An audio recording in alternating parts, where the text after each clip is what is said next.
गुरुर्ब्रह्मा गुरुर्विष्णु गुरुर्देवो महेश्वरः गुरुरेव परं ब्रह्म तस्मै श्री गुरवे नमः।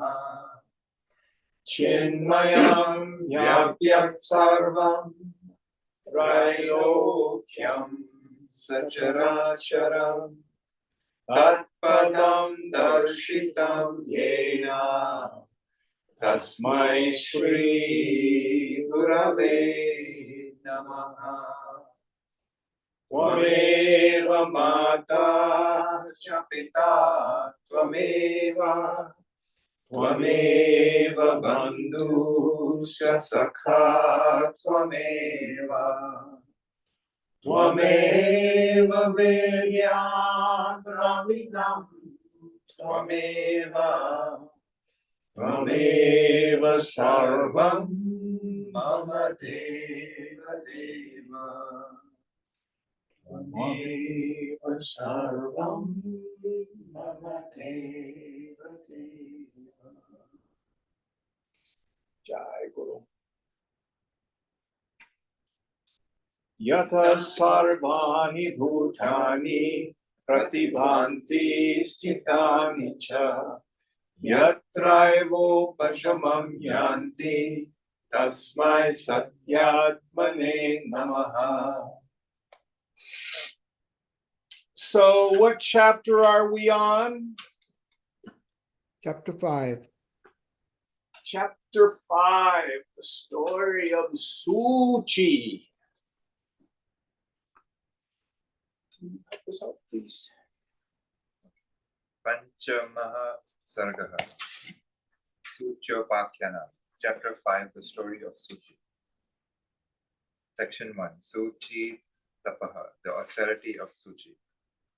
Vasishtha Uvacha Tasadabhasamachatma Brahmasti Paramam Padam Brahmana Spuranam Kinchit Tam Jivam Vidhi Raghava.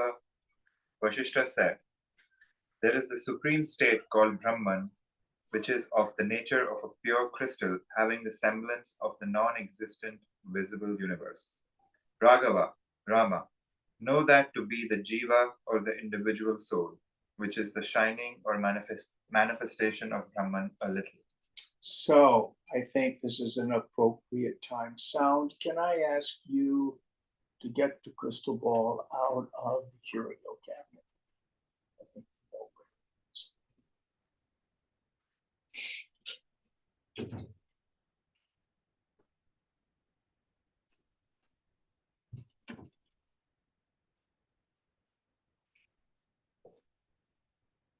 pure crystal. And where is the prayer stone? There. Nope. Here you go. There it is. This is stone. This is stone. This is quartz crystal or spatika. I don't know how you say granite in Sanskrit, but it's another kind of stone. This stone has the property of not reflecting much of anything other than its surface light. It looks gray brown. But this stone has a different property. It has the property within it for images to appear. Now in Zoom land, can you all see the images in the crystal? Yes. Yes. Can you see them, Michael? Now, are there images in the crystal? Yeah. Can I take a saw and cut open the crystal ball and pull the images out? Are they really there? Will they appear? Kind of cool. This is Spatika Ghanam, a homogeneous mass of crystal. There's not a little space inside where the reflections are. Solid, dense stone. Brahman is like the crystal. It is vijnana, a homogeneous mass of consciousness. And the stone doesn't move, it doesn't undergo any change, yet images appear. It's heavy, God. Anyway, so the point is the entire universe appears in Brahman like reflections in a crystal. Seen, but not real. Those are an optical illusion. The Jagat is a spiritual illusion. Now the fool sees beings inside. Ooh, look at those, they're celestial beings, they're upside down because their feet are in heaven. I'm going to pray to them. No, there's nobody there. What's there is a homogeneous mass of stone. So also what appears as the Jagat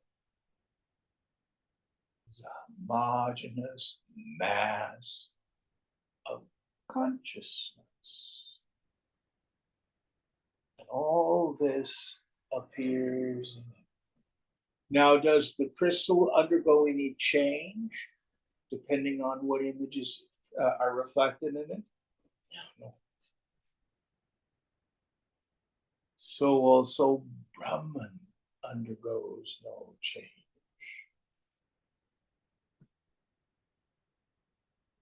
You are that Brahman.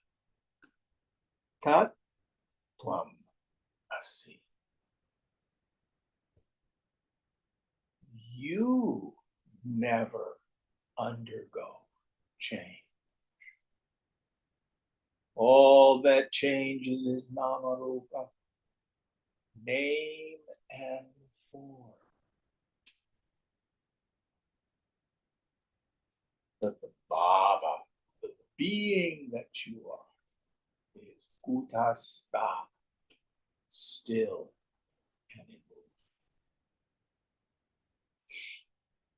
So that's how the story starts out. So let's see what happens next. तदेव घनसंवित्या यात्यहन्ताम् अनुक्रमात् संकल्पोन्मुखतां यास्त्व अहंकारो भवत्यपि. It is only that jiva which in due order is reduced to the state of ego by gross perception. Happening to be intent on thought or willing, it indeed becomes the ego. So the term here is sankalpa, almost an untranslatable word. Wish, will, thought, desire, intention. Anybody else have any other synonyms for sankalpa?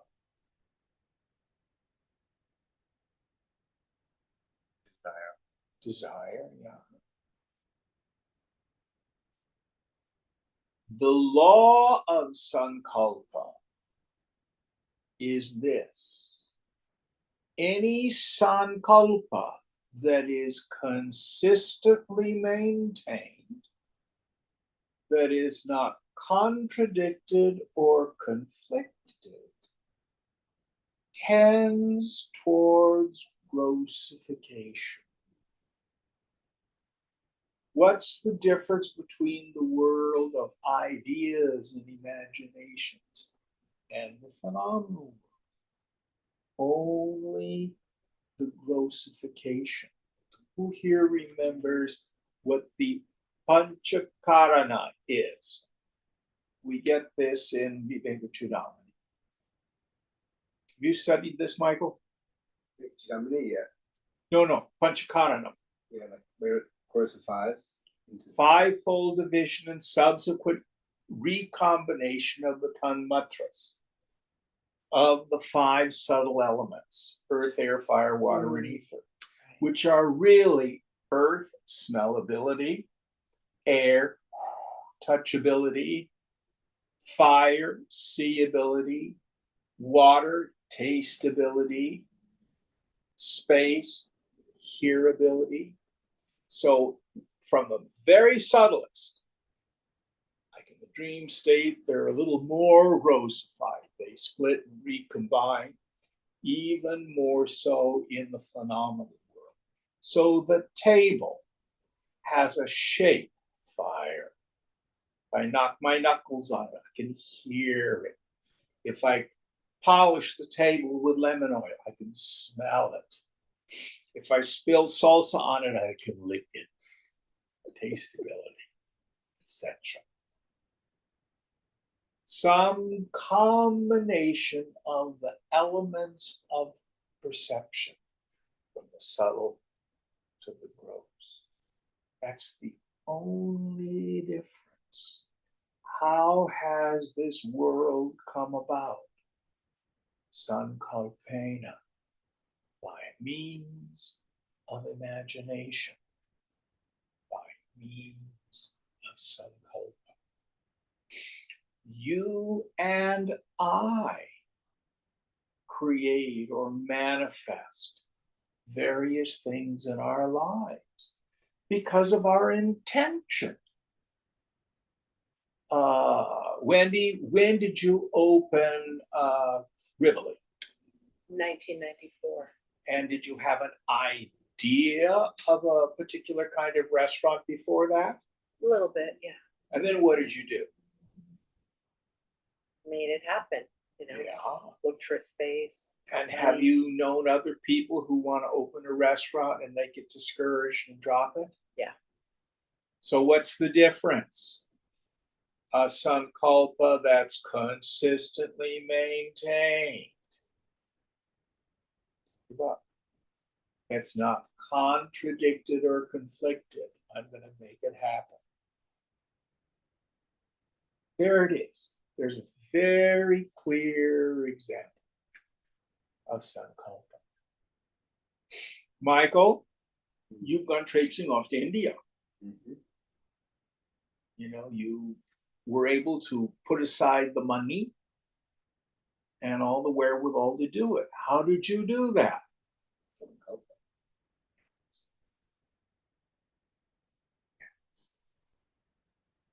Any thought, wish, will, intention, desire that's consistently maintained, that's where we get into trouble. We have conflicted, contradicted sankalpa.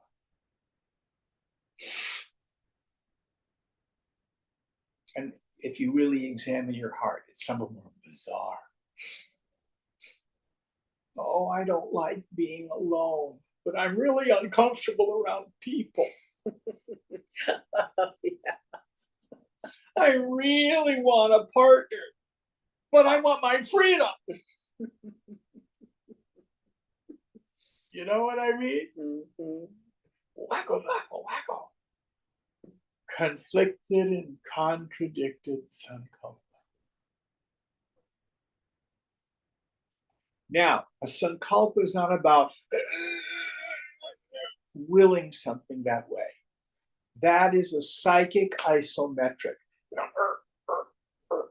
There's one part of your mind pushing against another part of your mind. Listen carefully. There's no power out there opposed to your intention. There's only your own contradiction. Now, sometimes we come up against the Lord's Sankalpa. So the Master Jesus said, who by taking thought can add 1 cubit to his stature? Puneet, how tall are you? 6 feet. Mike, how tall are you? 5'10". Would you like to be 6 feet? Sure. You're out of luck. Okay. Best you can do is platform shoes. See what I mean? Mhm. You can extend life through your intention. But everybody dies. That's the Lord's Sankalpa. Nobody through Sankalpa can change the speed of light. It's the Lord's Sankalpa. So we have to understand that our Sankalpa has to be in harmony with cosmic law. Otherwise, it's futile. So, what is it that makes me think this physical body is solid, made up of cells, with blood vessels and bone and marrow and phlegm and filled with feces and urine, as Shankara says? What makes me think that it's so solid? Habitual, long-held intention, belief.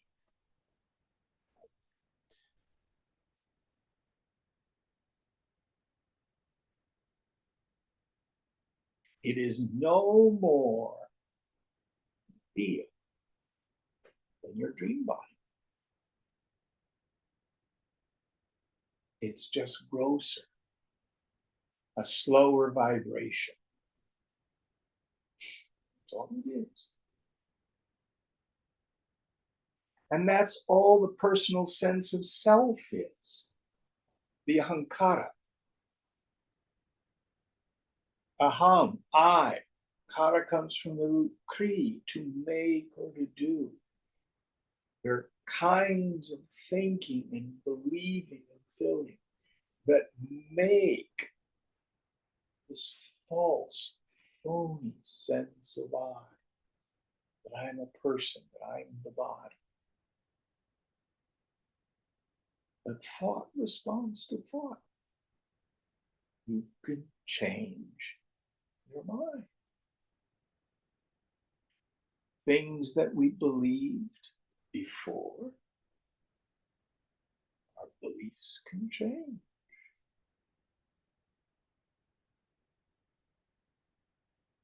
This is an incredibly important part of the teaching of Yoga Vasishtha. Who am I? What is this world? And how has it come about? Are the 3 subjects this book deals with. Next verse. Chittam cheto mano maya prakritischeti nam bhak dirgha swapna sthitim yata sansarakyam manovashat. Thought, objective consciousness, mind, illusion, and nature. These are the names it takes on. Under the influence of the mind, it has attained to the condition of a long dream called worldly existence or succession of births and deaths. Yes. So the whole experience of this life, and if you believe it or remember it, prior lifetimes, what the scripture is saying, it's nothing more than a very long, very vivid dream.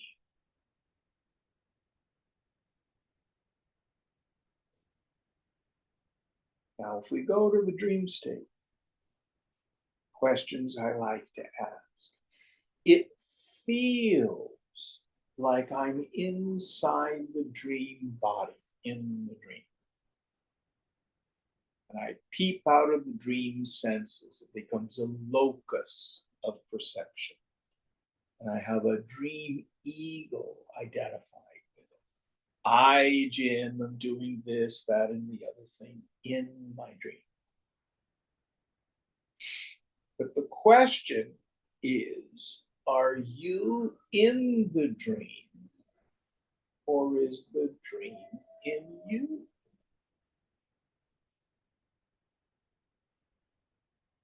It feels like I'm in the dream, but upon awakening, I know the dream was nothing but the projection of my mind. All the elements of the dream were just my mind.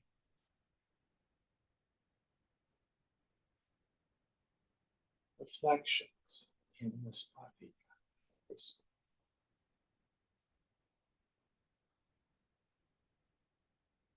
Swamiji used to say, reincarnation is the genealogy of the ghost in the post. If you think the Purusha Sthanam, the person you hallucinate in the post, oh, he's so helpless. I bet he was born in the projects and that his parents were immigrants and were very poor. They were probably oppressed in Europe. Oh, they probably went through pogroms back generations. Oh, that comes from a very sad history. And then you shine a light on the post and there's nothing there.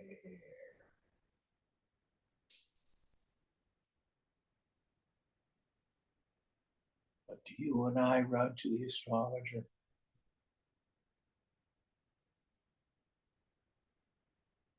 I go and have past life regression.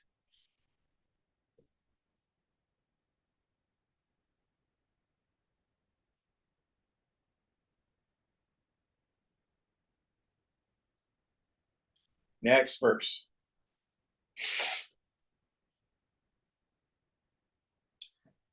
Asamyak darshanat sthana iva pusprattayo dhridah chidatma jivayor bhedo naivaivam jiva chittayoho.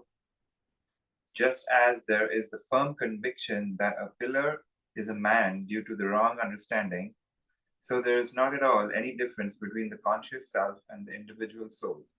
Thus also between the individual soul and the mind. That is, the former is mistaken for the latter. Yes. I read this chapter. Purushasthana. So, some people think the jiva is going to become one with Brahman. Or the jiva is like a drop that's going to plop into the ocean of Brahman and be dissolved. No.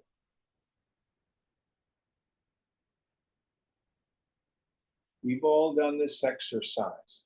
Close one eye and make a 2 with your hands. Your vision is limited. It is circumscribed because you're looking through the 2 made out of your hands. But nothing has touched your eyeball. Remove your hands. Oh, my limited tunnel vision merged into my eyeball. Did your eyeball go through any change at all? No. All the change is what you're peeping through. When consciousness strikes the prism of the subtle intellect, it refracts into knower, knowing, and known. And you get this chid abhasa, this reflection of consciousness in the subtle intellect, which gives me the feeling that I, Jim, am an individual knower of such and such and so and so. But if I thin the mind, tanu manasaha, and introvert the attentive faculty, withdraw it from the phenomenon, notice the node.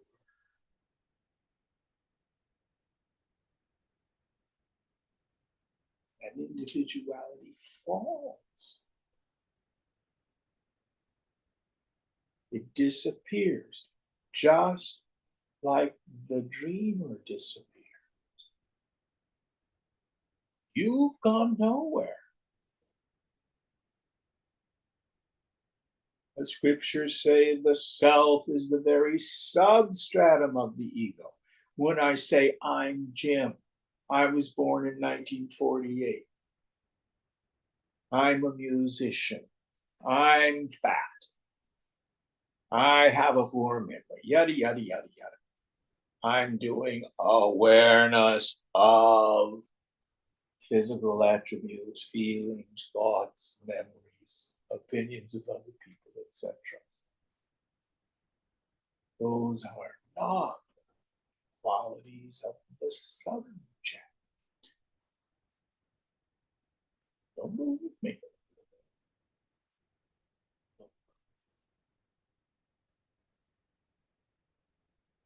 Now, this is a glass, water glass. So it works better if we have a clay cup. But we can use glass. What was glass made of? Sand? Silica. Silica. So there's silica, which is the material cause of the water glass. Water glass is just name and form.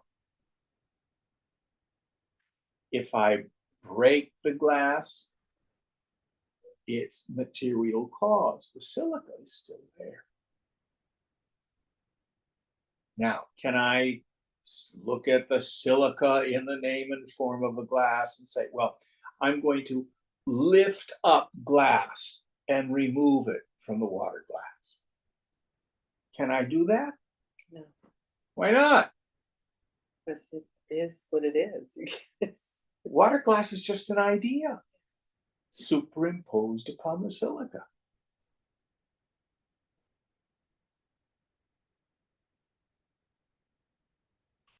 See that? Plato dealt with this. You have an ideal of water glass. Is it a goblet? Is it a mug? Is it a chalice? You know, all sorts of different ideas of water glass. But they are ideals. They're not substantial, but substantial is silica. So also, the names and forms in themselves are just ideas. The material cause of the phenomenal world is Brahman. You've all heard my favorite mantra from Chandogya. Sarvam Kalvidam Brahma. Sarvam idam, all is Kalu, verily.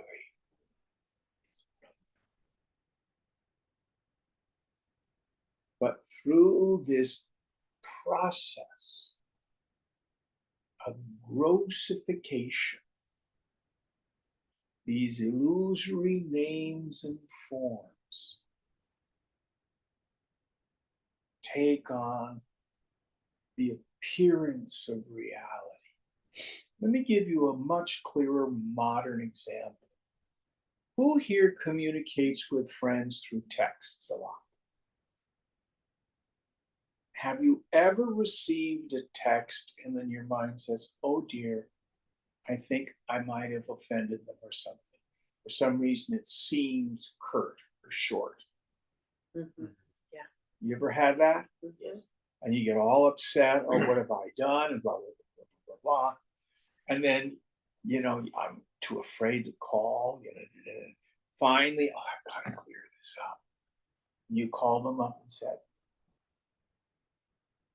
I got this text and it seemed like you were mad at me. I go, what the hell are you talking about? Who's had that experience? Mhm.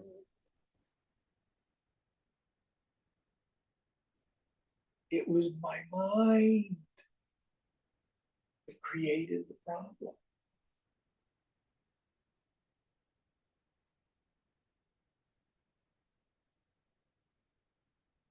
It is my mind that creates all problems.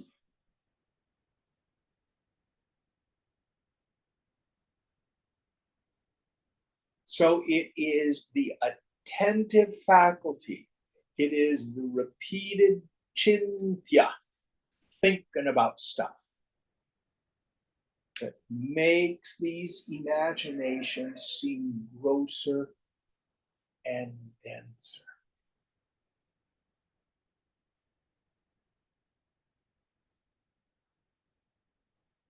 Now, in the corporate world, so when you were at Meta, I'm sure a lot of people, when the word started to go around that there were going to be layoffs, their sankalpa is, oh my God, it's going to be terrible. I'm losing my job. What am I going to do? My finances, my benefits, yada, yada, yada. Did a lot of people do that? Yep. Yeah. And that became very real for them, didn't it? Yeah.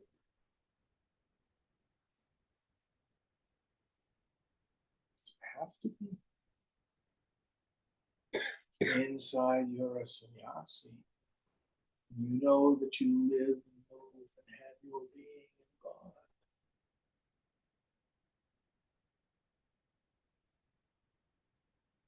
You've all heard me talk about, maybe you haven't. So, right where were you? Wendy. Was sitting. This is just as COVID was starting and vaccines were starting to come out. I had a student and he was a vaccine denier. And he's going, oh, the big pharma is doing this and it's all a plot and there's no real proof that it does any good. We aren't even sure that COVID causes all the.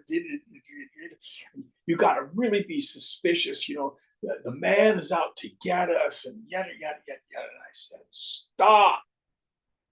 I don't live in your world. You live in a world of fear, gloom, and doom. I don't live there.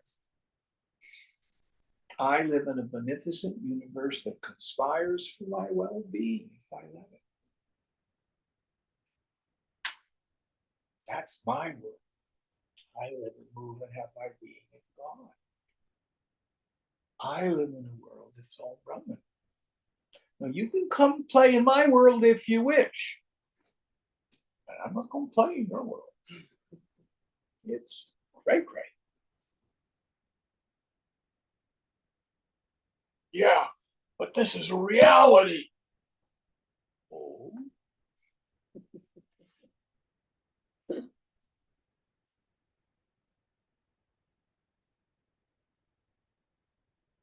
Much of these things, it's a matter really of choice. What kind of world do you want to live in? What are you going to believe? What are your sankalpas?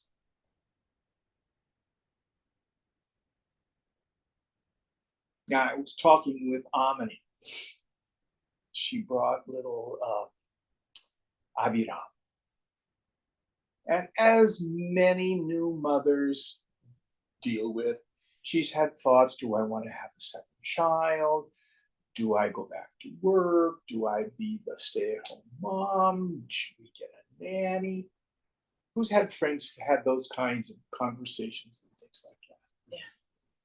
I said to her, well, let me tell you what the tradition says. The first 5 years of a child's life are the most important. Because all of the basic sanskaras are set in place in the first 5 years. Oh, I want to make sure that there's enough money for them to have all the stuff that they want. Kids don't care if a onesie came from Nordstrom's or Target. They really don't. What's important to a child is love, being touched, being held, being attended to with undivided attention.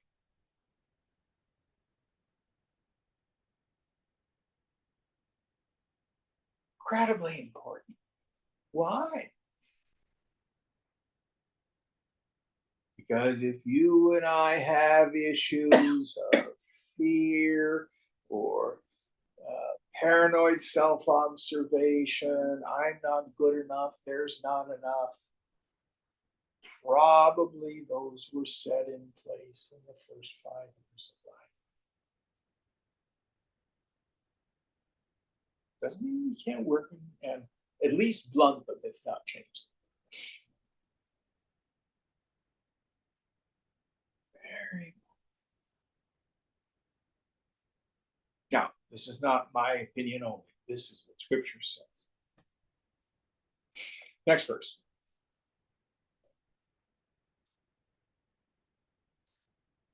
न चित्त सर्गयोर्वापि कोऽपि भेद कथञ्चन अत्रैवोदाहरन्तीमम् इतिहासं पुरान्तरम्. Nor is there any difference whatsoever between the mind and the world or creation on any account, that is according to the earlier analogy. In this connection, they or the wise narrate this ancient legend. So, the mind is the world and the world is the mind. Classic image that Ramana Maharshi used. The self is like the lamp in a movie projector. The mind is like the film in the movie projector. The phenomenal world is what shows up on the screen. What is the difference between the images on the film and the images on the screen? It's just a projected form. Now, this is a tough one. If you want to know what you really believe, look at your life.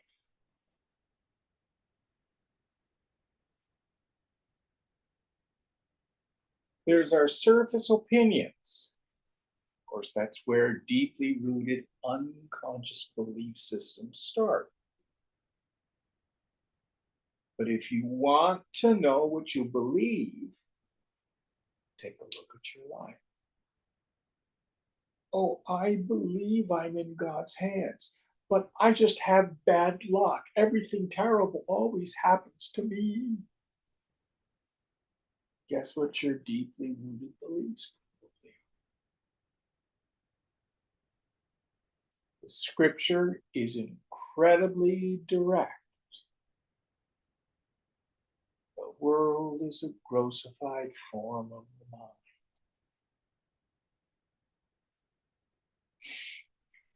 This is why so frequently, let's say you have a history of abusive bosses.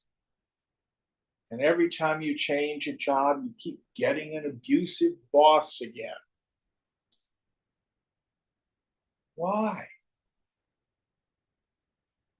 What's the answer? You have an attachment. You're creating it. You're unconsciously drawn to that circumstance. I used to joke with people, Jim, are you married? No, well, I've kind of been married for 10 years, same relationship, only the names and faces change.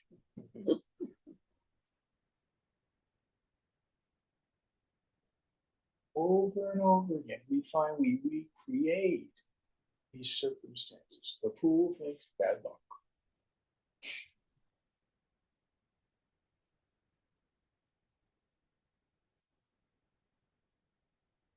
Please read that shloka again, the English. Because it's so important. Nor is there any difference whatsoever between the mind and the world or creation on any account. That is, according to the earlier analogy. In this connection, they or the wise narrate this ancient legend. Now we have to remember who's doing the minding. Again, your ego is not creating everything. We have a limited capacity to reenact the creative process on an individual basis. All of this, God's sankalpa. Now we're going to hear a story. Okay. So in that situation, the sense you're talking about, the sense of agency is limited. Like what you just said about Yeah. the creative. So, like, for example, if you want to start your startup where you are doing coaching, you can do that. That's your sankalpa. It may have been given you by the infinite. But if you have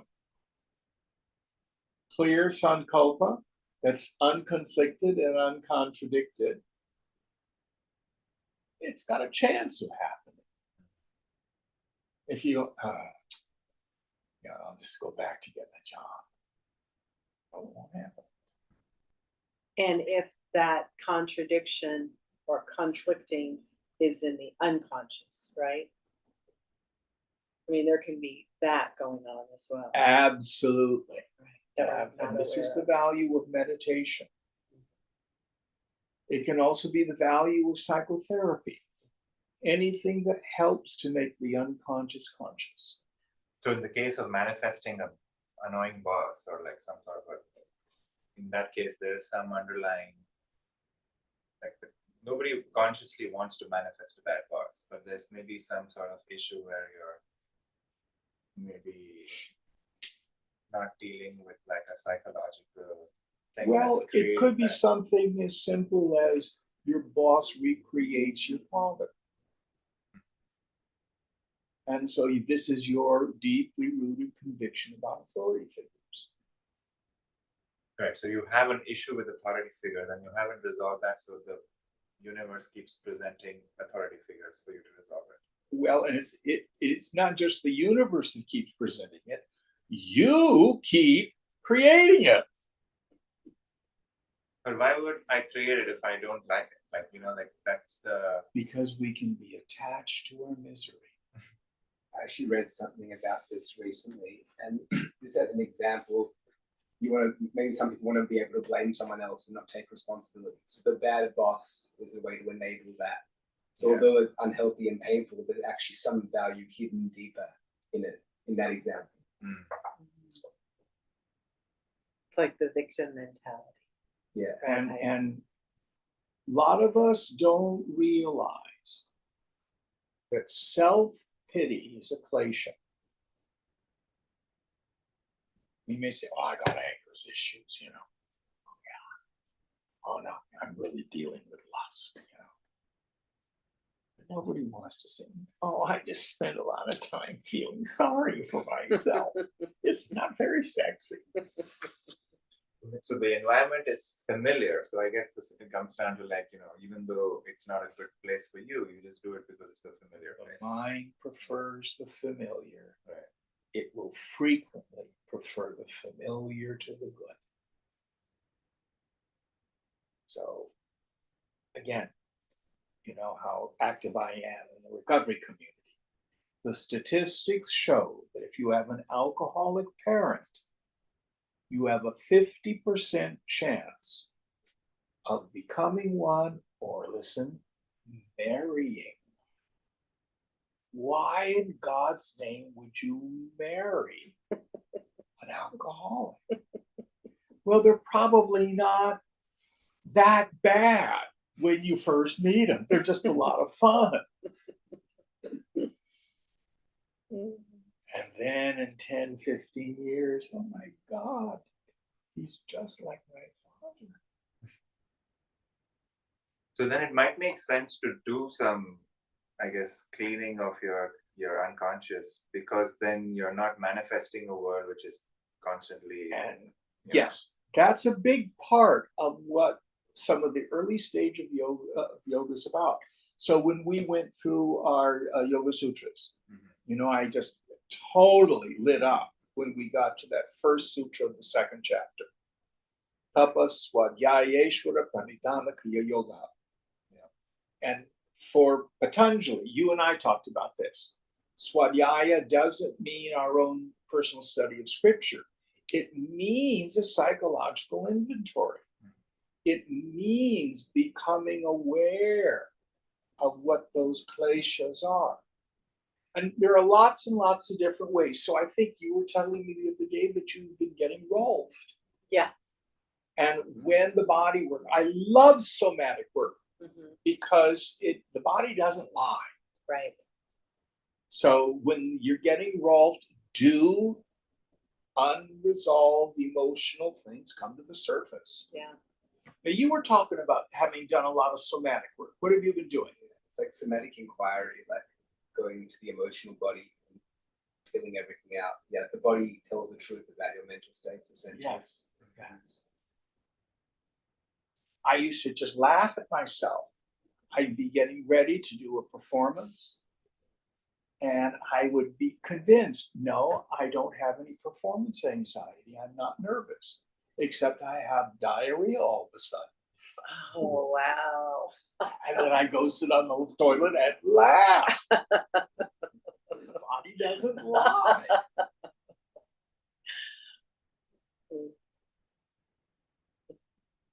Body doesn't lie. And we don't need to clean all of this stuff out. The thinning of the mind is the term we're going to get in the scripture. Tanu manasa. Not the total elimination of all that. We thin it enough. It's like being in a room with lace curtains. You don't have to open the curtains all the way to be able to see the garden. If it's got lace curtains, you can see through the lace curtains what's in the garden. But if they're heavy velvet drapes, you're out of luck. So what a yogi wants to do is take responsibility. It's clear to us that the world and its people are oftentimes quite wrong, but that's as far as most of us ever get. And it's a spiritual axiom that if I'm disturbed, no matter the cause, I'm the one with the dosha. The dosha, the character defect, the problem, the attachment, the expectation, the identification. It goes by many names.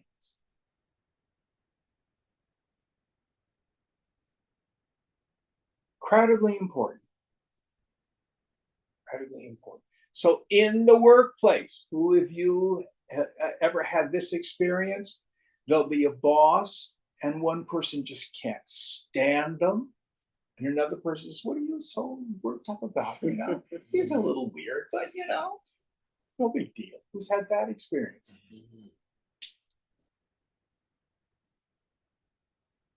What's the truth? Isn't it? It's just what we project. The world is the mind, and the mind is the world. They are not separate. All right, next one. Can I ask a quick Please. question? I think we touched on this before, but part of reading scripture and studying it is giving the mind other possibilities, right? Absolutely. Yeah, over and over and over again, and hopefully chipping away at the the original beliefs. So this is what we're doing. I call it the law of the third eye. So this is the attentive faculty. If you ride a bicycle, do you have your bicycle helmet with a lamp on the top? Do any of you have one of those? Or a I know what miner's you're- helmet? You ever Bicycle seen them? has that. Yeah, I know what you're talking about. Yeah. So you can move your head around and the light shines on various things. This is the attentive faculty. For example, turn your headlight on your breathing. Become aware of your breathing. Now turn your attention to the sound of the traffic outside. This is one of the faculties of chitta, the stuff of mind. Now, here's the important law. What you look at, what you pay attention to, you're going to think about. Let me give you an example. Go back to paying attention to your breath. Are you breathing from your chest or are you breathing down to your belly? Is your breathing shallow or is it full? Are you breathing through your nose or through your mouth?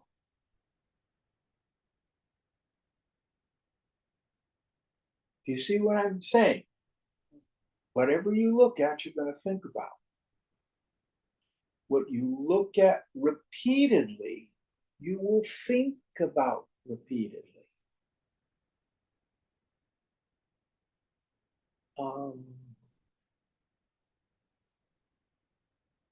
Are there tricks of how to chop an onion Yes, that you learn in chef school? yes, And when you've got newbie kids in the kitchen, you teach them how to chop an onion. correct. Do they do it perfectly the first time? No, So what do they have to do? They have to be attentive to it, think about it, and practice it. right. Do you think about it anymore? About chopping an onion? No.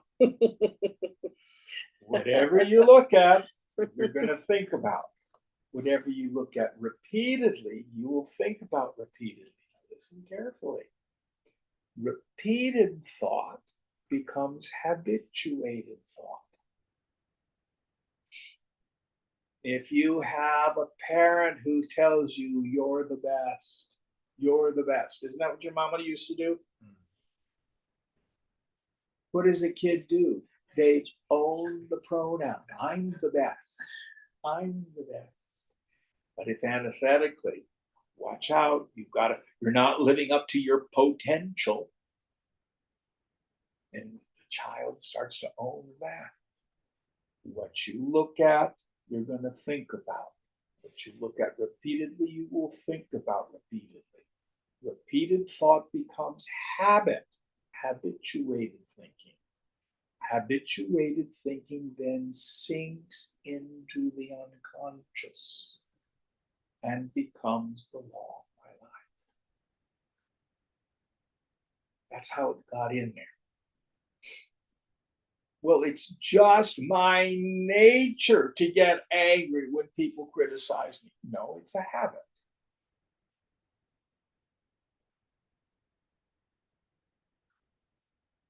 And as we start focusing, thinking about other things, and they sink into the unconscious, does it move some of the other stuff out? You got it. Thought Yeah. responds to thought.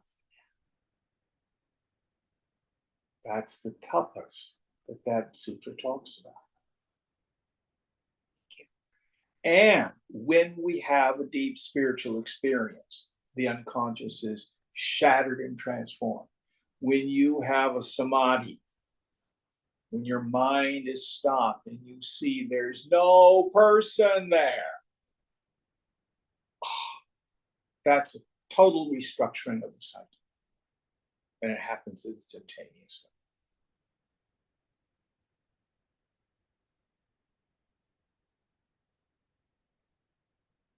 Okay, very important notion. This idea of sankalpa, this idea that the mind is the world is the mind. It has a macrocosmic application. The entire phenomenal world comes out by the sankalpa of the infinite.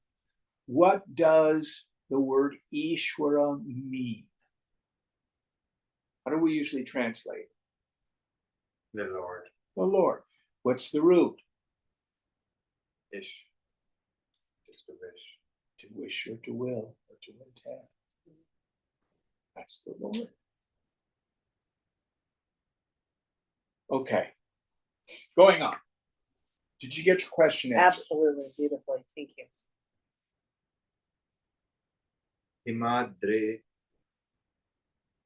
हिमाद्रेर भवत् पाश्चे कर्कटी नाम राक्षसी तस्या विपुलकायात्वात्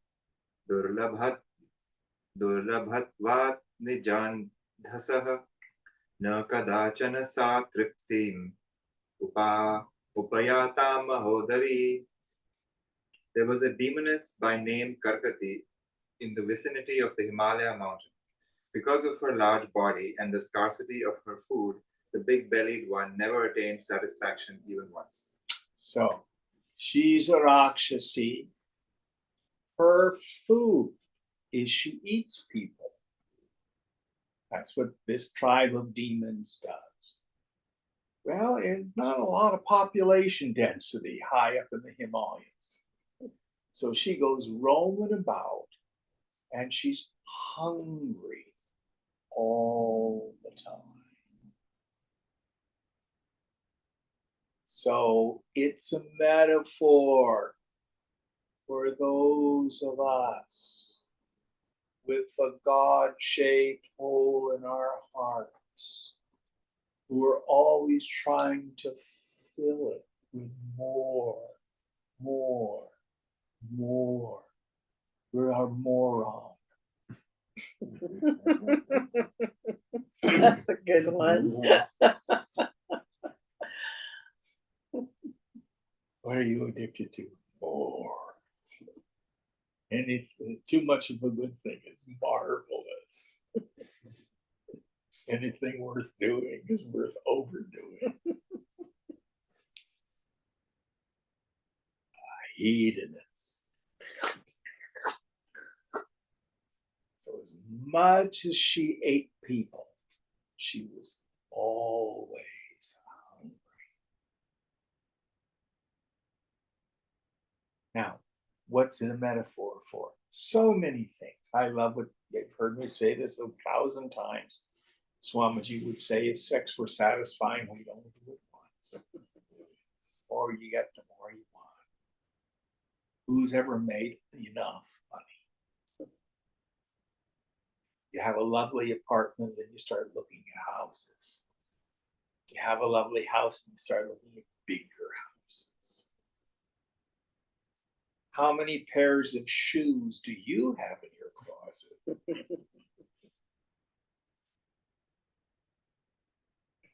One at a time.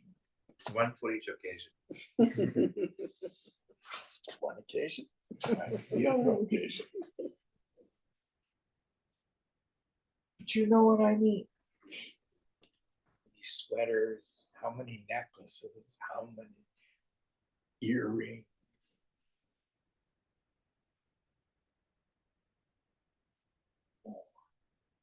So this is what Kargati represents. Now, the Asuras as demons, they tend to represent anger. The Rakshasas usually represent greed. She's a Rakshasi, and she's a big fat one. She eats people. And she's hungry all the time. So let's see what she does. Jambu dvipa gatan sarvan nigiramiti nishchita vyavasthita tapa kvartum tam pitamaha ayayau rakshasa uvacha bhagwan bhuta bhavyesha syamaham jiva suchika. The demoness said, having decided, I shall swallow all the people situated in the continent of Jambu. She settled in performing austerity. The grandsire, Brahma the creator, came to her. The demoness said, Lord, controller of the existing and those to be, let me become the piercer needle of the living. So she becomes Suchi, which means a needle. So the traditional exegesis of this part of it is she becomes the disease cholera. So what happens when you have cholera? Don't you waste away and become very thin, emaciated and stuff? I don't And really fatal. know yet. What? I don't know. Anyway, the whole idea is being a fat belly demon, she couldn't eat enough. So she takes a subtle form of this disease, Suji, the needle. And she's able to then consume millions of people. Cholera epidemics sweeping the Jambu region. She does this for hundreds and hundreds and hundreds of years. So she kills and eats millions of people.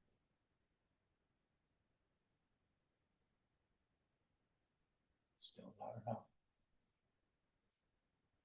Let's see what happens.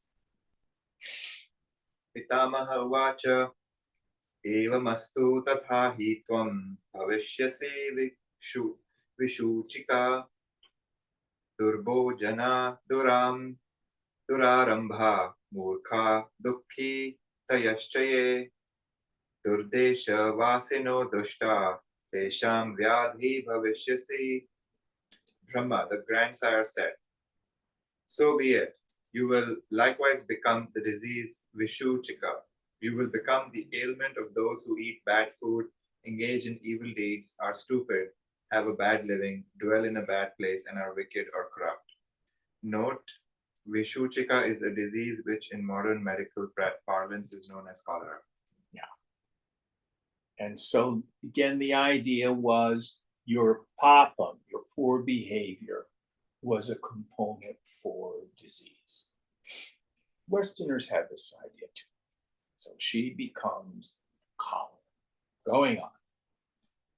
Atha sukshma sharirasa prani pranay kaghantini babhuva bahuvarshani tata sa chintayat swayam. Then, possessing a subtle body, she became the destroyer solely on the vitality of or life principle of living beings for many years. Then she reflected herself. So after many, many years of consuming, and I think of people who are addicts and alcoholics, or gamblers, or workaholics, or video game addicts, whatever it is that I think if I get this, if I do this, it'll satisfy me. And the scriptures say it's like pouring ghee on a fire. All it does is make it bigger. So for many, many years, hundreds and hundreds, maybe thousands of years, she is this Visuchika. And now she begins to doubt the wisdom of these choices. Going on. Suchiyam raktaman sanam ganamatrena puryate kwame tani vishalani gatanyangani durdhyah iti sanchitya bhuyopi tapastepe sudarunam. This piercer or needle of blood and flesh is filled up by a mere particle. Where have those large limbs of the evil-minded gone for me? Thus, having thought, she performed again fierce or severe austerity. Now, let me talk a little bit about how I describe the difference between sannyas and tantra. Oh, I want to study tantric yoga. especially the red or the pink kind, so I can have kinky sex. Actually, the difference is this. The tantrikas go into the world. They let the world kick them in the teeth. They get dropped again and again and again. And the fruit of this is mature vairagya. Greatest example is the addict or the alcoholic who reaches what we call a bottom. They get sick and tired of being sick and tired. So they develop the desire to be free from the compulsion to drink or use. This is Tantra. The sannyasi arrives at the same conclusion through insight. Let me see if I can give an example. So I know you're a rascal just like me. So you've gotten drunk more than once. Mhm. Done psychedelics and stuff like that. Yeah? Yeah. Anybody ever offered to shoot you up with heroin? No, I don't think so. If they did, would you have done it? No. Why not? I've seen too many movies where people. That's called sannyas. That's called insight. Yeah. I don't have to go down into the depths of hell. I can stop before that happens.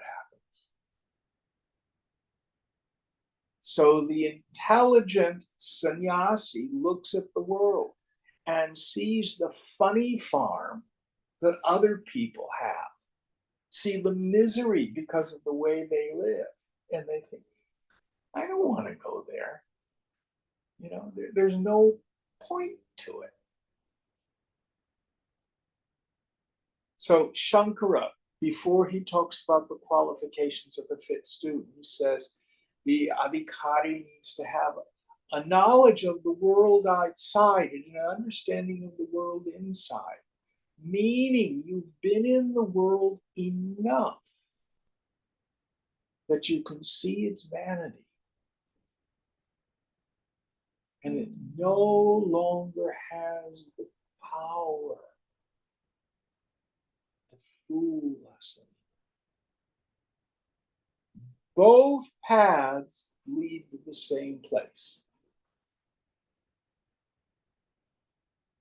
Ooh, I want to be a tantrika. Knock yourself out. It's the more painful path. I can vouch for that.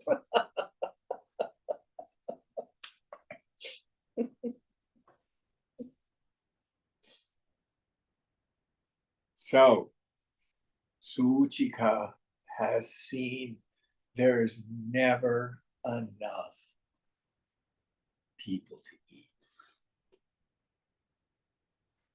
Never enough men. There's never enough women. There's never enough money. There's never enough approval from other people. Never enough attention.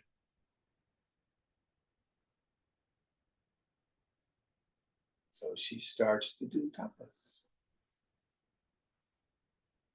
She starts to intuitively practice viveka and vairagya.